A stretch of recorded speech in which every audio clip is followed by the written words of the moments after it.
नमस्कार साथियों।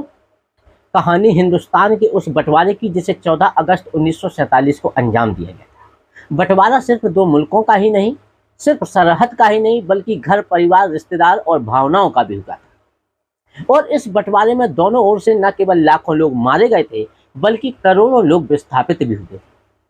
मैं उन लोगों को ये बात बता देना चाहता हूँ जिनको ऐसा लगता है कि भारत का बंटवारा सिर्फ धर्म के आधार पर हुआ था। यदि ऐसा होता तो पाकिस्तान और पूर्वी पाकिस्तान, जिसे आज बांग्लादेश के नाम से जानते हैं, दोनों जगह एक ही धर्म के मानने वाले लोग रहते, दोनों जगह ही इस्लाम के फॉलोवर्स रहते थे। फिर भी उस मुल्क का वर्ष 1971 में बंटवारा होगा और जिसे बांग्लादेश के नाम से जाना गया। तो धर्म एक कारण हो सकता है, लेकिन एकमात्र कारण बंटवारे के लिए स्वीकार नहीं किया जा सकता है।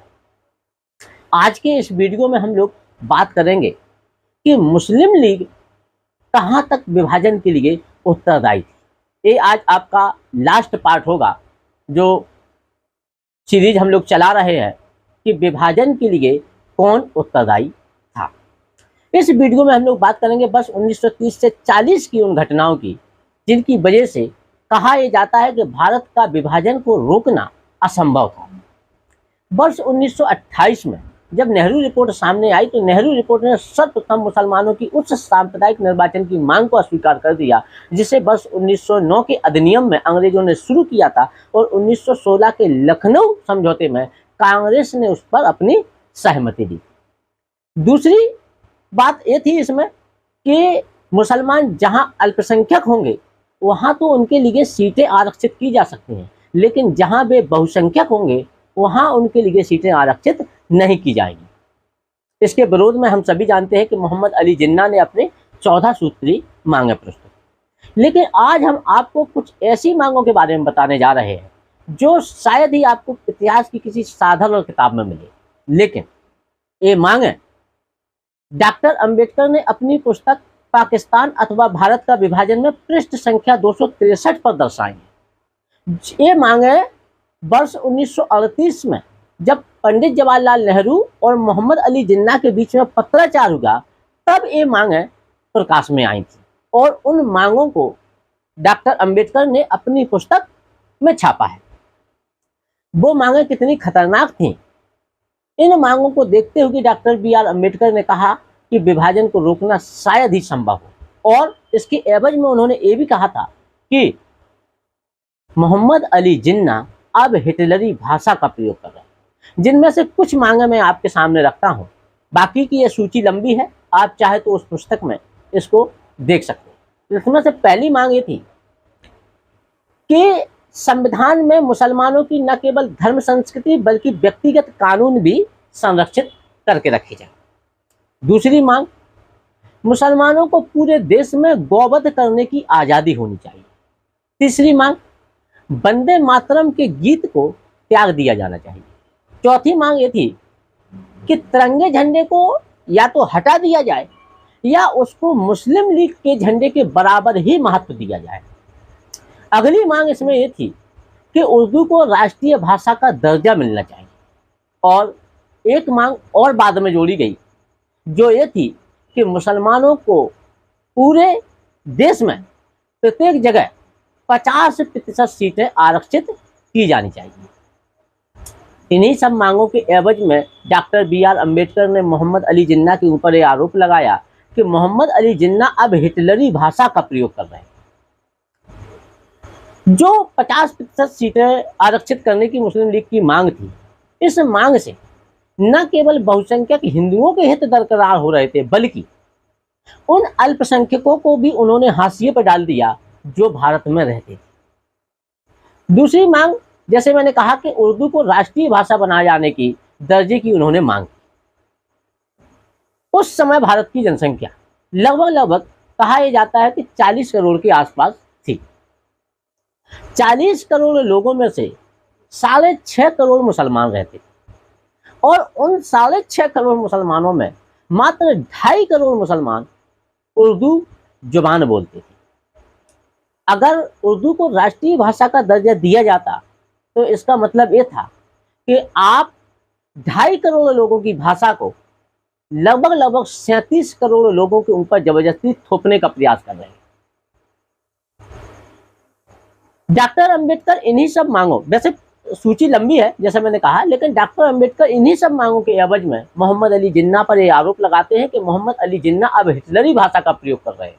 और कहा यह जाता है कि जो व्यक्ति बारूद के ढेर पर बैठा हो उसको निश्चय ही सिगरेट पीने से रोका जाना चाहिए।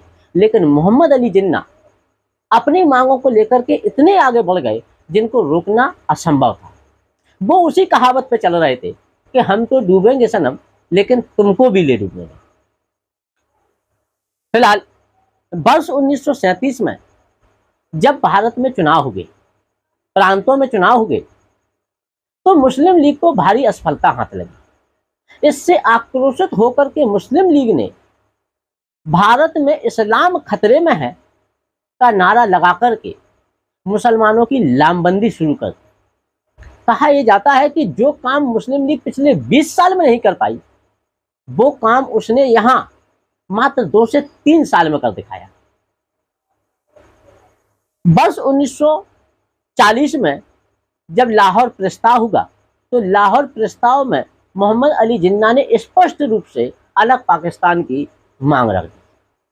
और वर्ष 1942 में जब क्रिप्स मिशन भारत आया, तो क्रिप्स मिशन में प्रत्यक्ष रूप से ना सही लेकिन अप्रत्यक्ष रूप से अलग पाकिस्तान की मांग को हवा दी गई। वर्ष 1939 में द्वितीय विश्व युद्ध शुरू हो गया। द्वितीय विश्व युद्ध 1939 से लेकर के 1943 तक चला। 1942 में जब भारत छोड़ो आंदोलन शुरू हुआ, तो एक ओर कांग्रेस के जो बड़े बड़े महत्वपूर्ण नेता थे उनको ब्रिटिश सरकार ने जेल में डाल दिया, और दूसरी ओर स्वयं भी ब्रिटिश सरकार कहीं ना कहीं द्वितीय विश्व युद्ध में फंसी हुई। इसलिए अब मुस्लिम लीग के लिए पूरी तरीके से मैदान साफ था। पूरी तरीके से मैदान साफ देख करके मुस्लिम लीग ने मुसलमानों की तेजी से लामबंदी शुरू कर दी। इस्लाम खतरे में है का नारा लगा करके मुसलमानों से ये वादा किया जा रहा था कि अलग पाकिस्तान बनने से न केवल उनकी धर्म संस्कृति सुरक्षित रहेगी, बल्कि उनको अधिक अवसर भी मिलेंगे, क्योंकि तब वहां हिंदुओं से कोई प्रतिस्पर्धा नहीं है। 1942 में जिस तरीके से लामबंदी शुरू की गई मुसलमानों की, उसका परिणाम था 1946 का चुनाव। और 1946 के चुनाव में हम लोग सभी जानते हैं कि मुस्लिम लीग को मुस्लिम प्रांतों पर, मुस्लिम सीटों पर कहीं ना कहीं जबरदस्त सफलता मिली। और 1946 में जब कैबिनेट मिशन भारत आया, तो मुस्लिम लीग ने अब वहां स्पष्ट रूप से कहा, नारा दिया कि बटकर रहेगा हिंदुस्तान, लड़कर लेंगे पाकिस्तान। अब मुस्लिम लीग सांप्रदायिकता के उस दौर में प्रवेश कर चुकी थी जहां से कहा यह जाता है कि उसका पीछे लौटना असंभव था, और जिसके परिणाम स्वरूप वर्ष 1947 में 14 अगस्त को वो दिन आया जब भारत का विभाजन 2 भागों में हुआ। आज के इस छोटे से वीडियो में हम लोगों ने मुस्लिम लीग की कुछ उन प्रतिक्रियावादी मांगों की बात सामने रखी, जिसे डॉक्टर बी.आर. अम्बेडकर ने अपनी पुस्तक पाकिस्तान अथवा भारत का विभाजन में सामने रखा था। इस प्रकार से हम लोगों ने जो भारत का विभाजन के लिए कौन उत्तरदायी है, इसको लेकर के 3 वीडियो बनाए।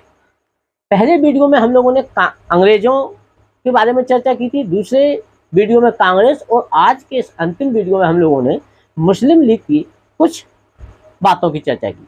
अब आप निष्कर्ष निकाल सकते हैं कि भारत के विभाजन के लिए वास्तव में कौन उत्तरदायी था। कमेंट बॉक्स में कमेंट करके जरूर बताइएगा कि आप किसको भारत विभाजन के लिए उत्तरदायी ठहराते हैं। आज के लिए बस इतना ही। धन्यवाद।